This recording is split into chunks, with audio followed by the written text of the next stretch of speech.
Olá pessoal, beleza? Antes da gente começar a falar sobre o Estado Islâmico, é preciso a gente delimitar algumas diferenças, algumas confusões que se fazem normalmente sobre árabe e muçulmano. Primeira coisa, árabe e muçulmano são coisas completamente diferentes. Muçulmano é uma religião, muçulmano é a religião islâmica, é a religião cujo profeta é Maomé, uma religião fundada no século VII, né? E árabe é um povo do Oriente Médio que foi o primeiro povo a adotar a religião islâmica, mas não é sinônimo de islâmico, né?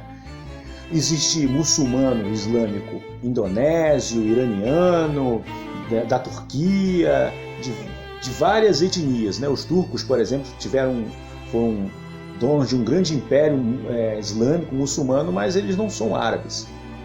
Então essa é a primeira grande diferença. A segunda grande diferença que eu gostaria de separar aqui e ver com vocês é o erro, né, contínuo das pessoas confundirem xiita com radical e sunita com moderado, né? Essas duas facções do Islã, na verdade, né, facções ou grupos do Islã, né, históricos, né? Não vamos aqui falar sobre a origem do grupo xiita nem do sunita, que isso aí foi de aulas anteriores e ficaria muito extenso, né? O vídeo ficaria muito extenso. Então, sunita, que é normalmente associado com o moderado, a maioria dos grupos mais radicais hoje, como a Al-Qaeda, o Estado Islâmico, né, os grupos wahhabitas, eles são de origem sunita, eles são grupos sunitas.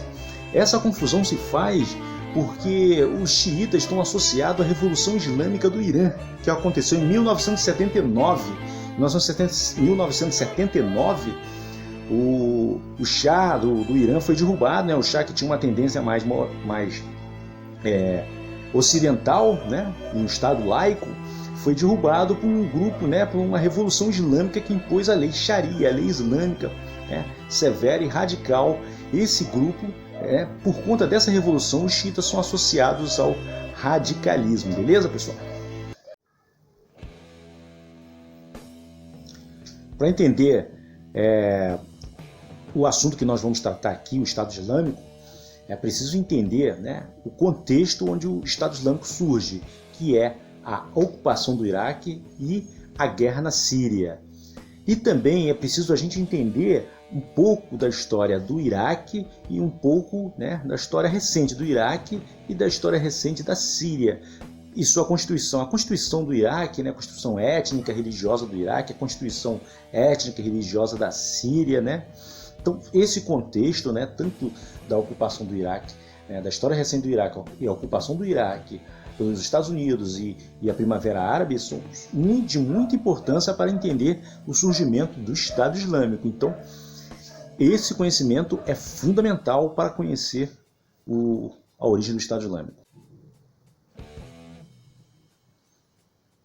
Se a gente for traçar a linhagem, né, do Estado Islâmico no tronco sunita, a gente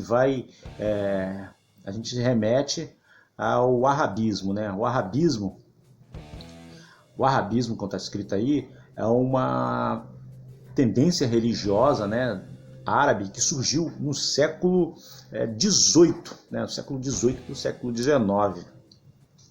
E é uma dessas correntes religiosas que tem a pretensão de puritanismo, né, de purificação, de renovar a religião que, segundo eles, está contaminada com outros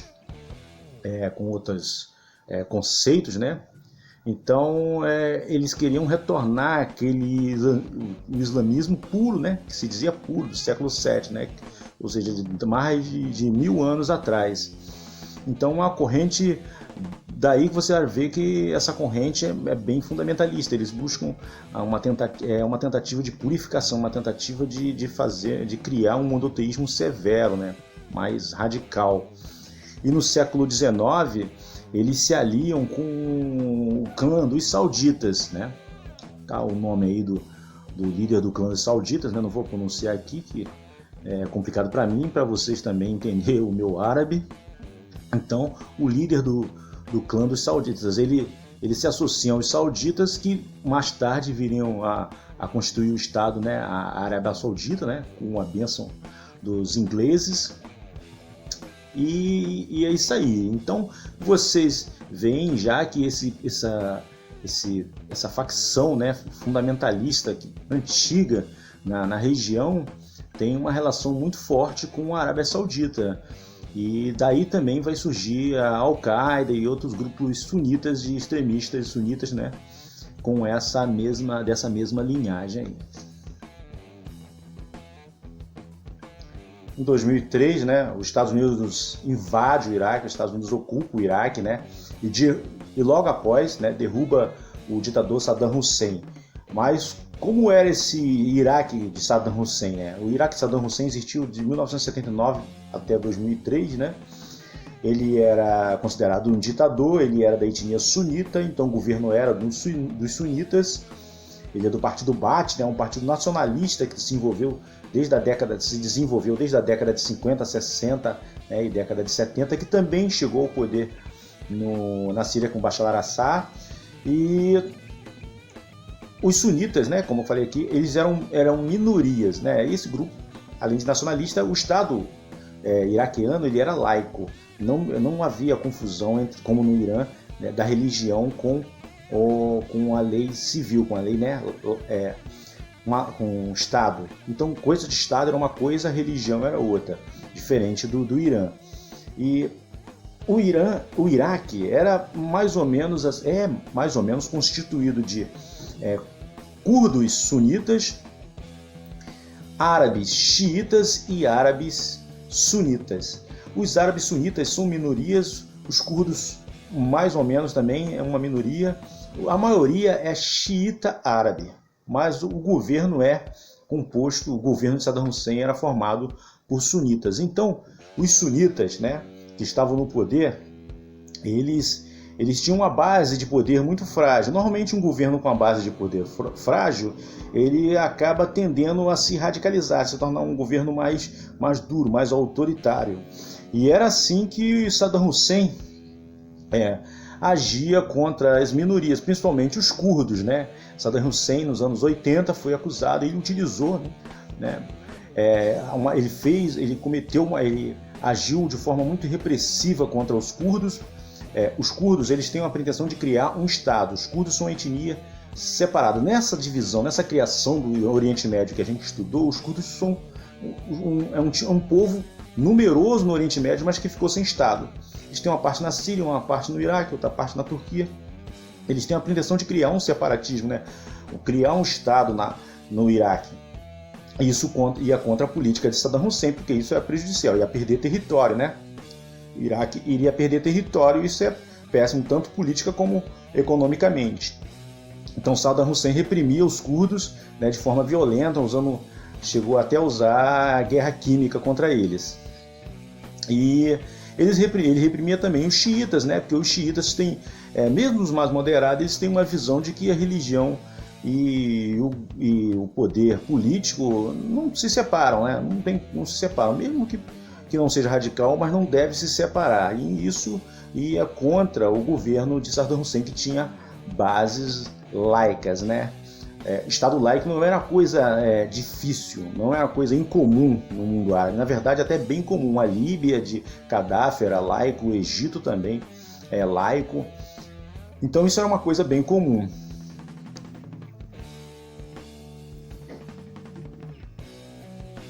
Em 2003, os Estados Unidos ocupam o Iraque, os Estados Unidos ocupando o Iraque, né? Tira do poder Saddam Hussein.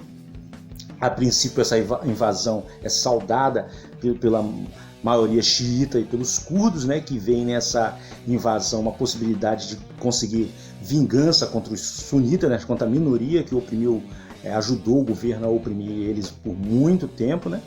Então, o que acontece, né? Os sunitas se acumulam numa determinada região, né? Dizem que Fallujah vira um foco de resistência, né? E eles recebem o apoio da Al-Qaeda, né? E a Al-Qaeda, que é uma organização considerada terrorista, né? E wahhabista, e que é sunita, né? Justamente essa organização vai se unir aos sunitas e vão criar um núcleo duro ali de resistência contra os Estados Unidos, né? E isso vai vir muito voluntários também de várias partes do mundo e vai criar um núcleo duro ali que, a princípio, né, aos poucos, vai ser a base, né, o cimento, o alicerce do Estado Islâmico. Mas esse núcleo, né, esse núcleo duro e forte, eles não ficam sempre muito, né, unidos, não, porque já ali, né, no Iraque eles já começam a surgir algumas divergências, uma parte muito mais radical, outra parte radical, mas nem tanto, né, uns discordam do método, e naquela região ali a repressão americana, do exército americano, a resistência é muito forte, muito forte. O problema é que em 2011 acontece a Primavera Árabe. Gente, a Primavera Árabe. E a Primavera Árabe chega na Síria. Em todos os lugares onde ela passou, principalmente no norte da África, ela conseguiu, né, obrigar a mudança de governo. Na Síria não vai acontecer isso. O governo de Bashar al-Assad vai resistir, vai se agarrar à sua base de poder, que é uma minoria, que a gente vai ver agora, e vai sofrer uma forte resistência, né, um ataque do grupo majoritário, né, que é sunita. Na Síria, o grupo majoritário é sunita. A Síria é composta etnicamente de maioria sunita, né, uma minoria cristã, uma minoria cristã e xiita também, tem armênios e outros grupos como os Valaítas, os drusos, né? Essa minoria aí que compõe um governo de coalizão com o partido Baath, né, de Bashar al-Assad, contra a maioria sunita. Então o Estado Islâmico, que está lá no Iraque, né, ainda não é o Estado Islâmico, mas aquele núcleo duro lá formado por uma dissidência da Al-Qaeda, uma parte dos resistentes sunitas que estão resistindo à ocupação iraquiana, começam a migrar para a Síria, né, e aumentar mais ainda, né, aquele núcleo duro de resistência sunita, que aí sim na Síria eles vão passar a ser conhecidos, na Síria que eles passam a se autodenominar Estado Islâmico. O Estado Islâmico, a princípio, ele é uma ideia, né?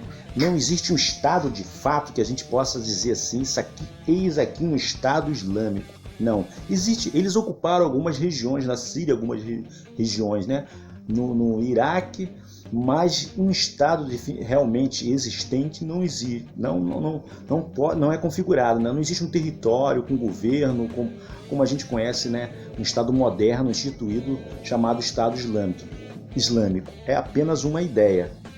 E essa ideia, ela vai se propagar para além do Oriente Médio. À medida que o Estado Islâmico começa a sofrer ataques, né, combates por parte de uma coalizão, o Estado Islâmico ele fica tão radical que até mesmo as facções mais radicais do Islã, né, começam a se desgarrar do Estado Islâmico. Então o Estado Islâmico passa a ser um inimigo de todo mundo.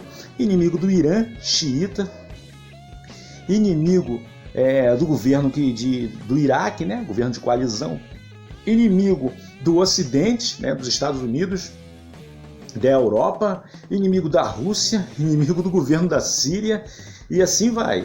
Então existe muita gente combatendo o Estado Islâmico, né? A Rússia combate, né, dá apoio à Síria e combate o Estado Islâmico, tem enfraquecido o Estado Islâmico na região. O Estado Islâmico já não tem mais aquela força que tinha no começo lá da Primavera Árabe. Isso fez com que o Estado Islâmico se diversificasse, né? As ações do Estado Islâmico são cada vez mais fora do Oriente Médio. As ações são cada vez mais em outros lugares, principalmente no Ocidente Europeu. E para isso eles utilizam recrutas, né, pessoas recrutadas, membros recrutados das comunidades árabes que vivem na Europa, né, descendentes de árabes e islâmicos que vivem na Europa.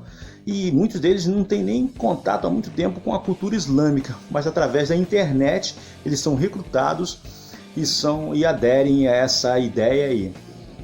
Se você quiser saber mais sobre isso aí, tem alguns filmes na Netflix muito interessantes para você entender um pouco esse recrutamento que o Estado Islâmico faz na Europa, né? Tem um filme chamado Califado, na verdade uma série, né, chamada Califado, muito bom, muito bom. Eu recomendo esse aí a princípio para vocês terem uma ideia de como o Estado Islâmico recruta, né? Esse filme é sueco.